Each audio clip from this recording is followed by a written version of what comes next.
We'll now begin section 3.1, where we discuss relations and functions. Let's begin with a definition for relation, domain, and range. A relation is a set of ordered pairs. Any set of ordered pairs automatically relates the first set of coordinates to the second set of coordinates. And these sets have special names. The domain of a relation is the set of all of the first coordinates, and the range of a relation is the set of all second coordinates. Okay, so a relation is a set of ordered pairs. Remember that when we talk about ordered pairs, we are talking about things like 3, -2, or 5, 4, or -7, 1. We're talking about points that have an x value and a y value. So the relation tells you how to get from the first coordinate to the second coordinate. It's like your rule. The domain is the set of all the first coordinates. So the domain is the set of all x values.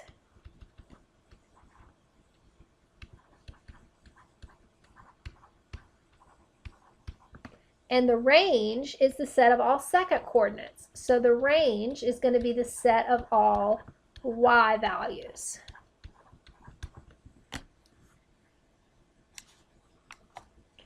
So we're going to look at an example where we demonstrate some of the common ways to describe relations, and then we go forward and identify the domain and the range for each of these relations. So one way to commonly describe a relation is to give a set of ordered pairs. So this set of ordered pairs contains 5 coordinates, and we're going to call it the set R. So remember that the domain is the set of the first coordinates, or the set of the x values. So if the domain is the x values, we could write that the domain is the set, and we'll do set notation, and we're going to list out those x values. So -4, 6, 0, -4, and since -4 is already written once, we don't need to repeat it, and pi. So that is a set made up of all the x values. That is the domain for the relation. For the range, we're going to list out the set of all second coordinates. So these would be all the y values in the points. And so we would have 2, -1, 0, and again 0 is a duplicate, so we only need to list it once, and pi squared. Now if we were asked to graph this relation, we would simply graph or plot these 5 points. And you can see that that's been done here.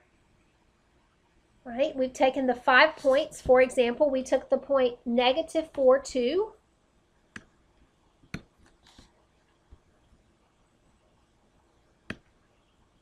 And we plotted that point. So -4, -1, -2, -3, -4, +2, and there's that first point.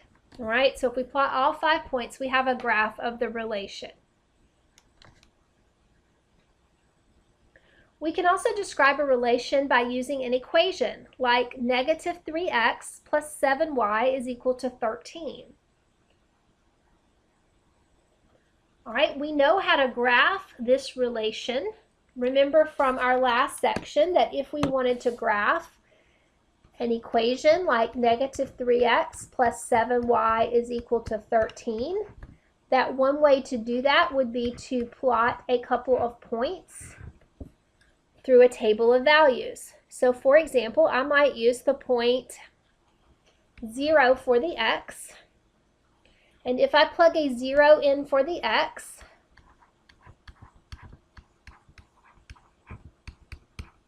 the -3 times 0 will fall out, leaving me 7y is equal to 13. Divide both sides by 7, So the y value is 13 over 7. Now, that's not a nice point, but we can work with it. So we could plot that point on our graph. So over 0, up 13/7, which is almost 2. 14 over 7 would be 2, so 13 over 7 is almost there. We could use our calculator as well to get a decimal approximation for that. So there's 1 point.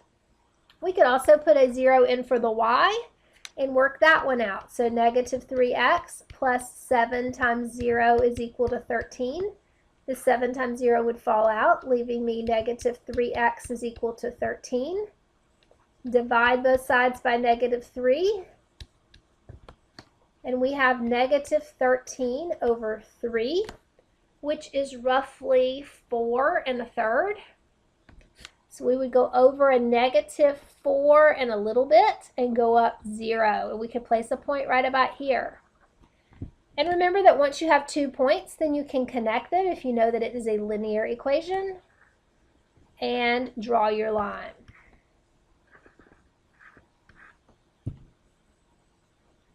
Now, what if we were asked to find the domain and the range for this particular relation? Let's work on that next.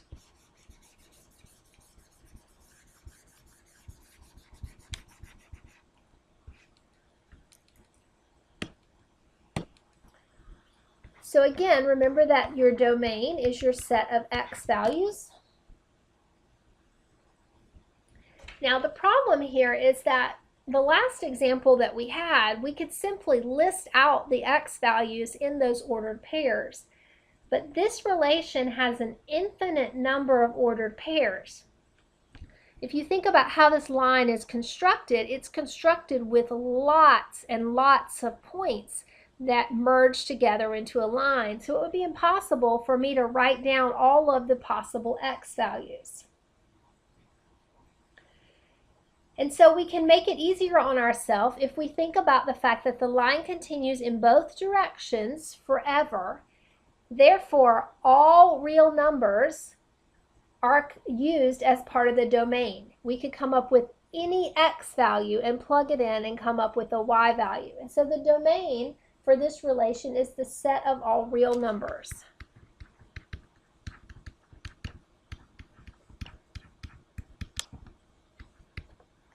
And in actuality, the range is going to be the same thing, because not only does this graph extend all the way to the left and all the way to the right, making the domain all x's, but it also extends higher and higher and lower, making the range, the y values, all real numbers as well.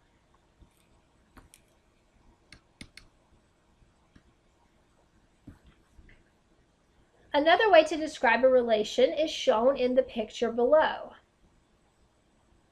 Now, this is another example of a relation where it is impossible for me to list out all of the possible domain values. I could come up with some of them. For example, I could easily say that this point is the point 1, 2, and this point is the point negative 1, 2. So part of the domain is negative 1 and positive 1, but the domain also includes 0.9 and 0.8 and 0.7 and all of these x values along this line. And so the best way to describe the domain here is to use what we call interval notation. And in doing that, we're going to say that the domain starts with negative 1. And it includes every x value until we get to positive 1. And we want to keep in mind that it does actually include negative 1 and positive 1. And so we're going to put brackets on this thing. The brackets indicate that those endpoints are included in the domain. Now, we can do the same thing with the range. Remember that the range is your y value, so it's kind of the height of the graph. And so we have a point down here that is the point positive 1, negative 2. And over here we have negative 1, negative 2. So the lowest points on this graph are at negative 2. And then it includes every point until we get up to a height of positive 2. And again, we're going to use brackets to say that we are including those endpoints as part of the range. Okay, so one other thing I want to point out to you on this example is that this relation is defined only to be the lines that we have on the graph. The outside edges, the perimeter of this rectangle, is defined to be the relation. So look at this next example. This one appears at first glance to be the same, but in actuality, it not only includes the outside edges like the last example, but it includes everything on the inside. So the domain is still, though, going to be that closed interval from -1 to 1, because all of these points are going to go from a small value of